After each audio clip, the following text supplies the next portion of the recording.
Hey everyone, it's Shauna talking to you from Vermont. I just got back from a run in the rain, so I feel definitely a little rejuvenated. I definitely needed that. I apologize for my lateness. The days seem to be getting away from me as we progress forward in the semester.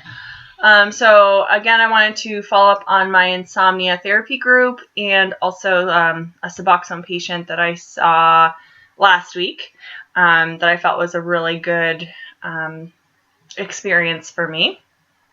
So today I actually had my insomnia group. It starts at 2 o'clock. And we started pretty much on time. I was a little flustered because I've been really busy seeing clients back to back. And typically our sessions are 30 minutes long. It's not a traditional therapy setting. I know I've mentioned that before. It's just an integrative health model. So typically sessions are half hour long. Today I really focused on reminding people that I'm leaving. I have two weeks left after this week, and everybody seems situated and ready to be transferred to another counselor, both within the practice and other agencies that are available in private practices. So group went pretty well. Went well last week too. I'm feeling more confident in the material, even though I must have studied it a million times. Being the perfectionist that I am. I'm focusing less on reading the slides and more on just honing in on my knowledge of the material and kind of using the slides as guides. I'm still kind of struggling. I've had some people drop out, so now I only have 2 members, which isn't abnormal. It's a pretty small practice, and people are busy, and it's in the middle of the day, so that can be a barrier. But the 2 individuals I have seem to be retaining the information. One gentleman, I had some concerns as far as if he's cognitively understanding the material. He seems to be reading the book fine. So I took a little bit of time actually after group to kind of talk with him about his progress and things that might help him to sleep. One thing I noticed is that he's actually spending too much time in his bed. According to the Say Goodnight to Insomnia book and using a CBT model, you should really focus on spending the least amount of time in your bed as you can. So if you notice that you aren't sleeping within 20 minutes, you should try and get up and do a relaxing activity, whether that's a relaxation response exercise or meditation or music that's pretty soft. So I think he really understood that. He said he's going to give it a try because he was spending about 2 hours or so in his bed trying to sleep. And that's another thing that's important is that when people try to sleep, it actually affects their ability to fall asleep.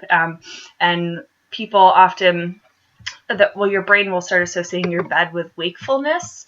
So it's actually really important to get out of your bed and only go to bed when you're feeling drowsy.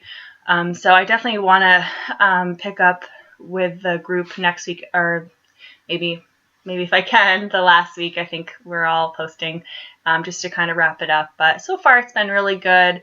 It's really about accommodating to each individual's needs, which I feel like I now have a better knowledge of how to do that in a way that's respectful to the person.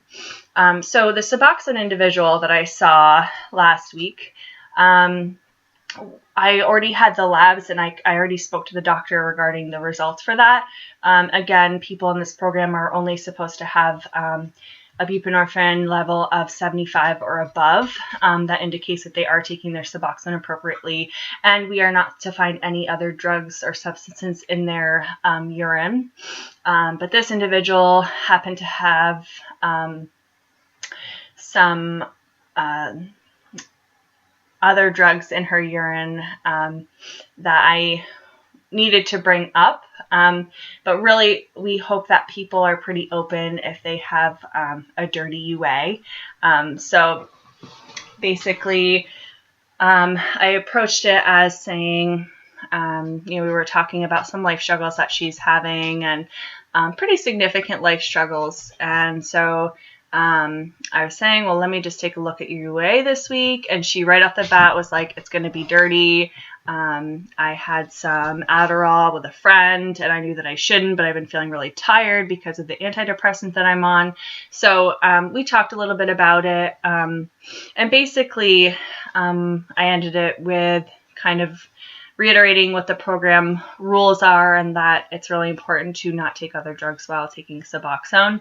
I also talked to the doctor about her openness to discuss that she had a dirty UA before I had to bring it up.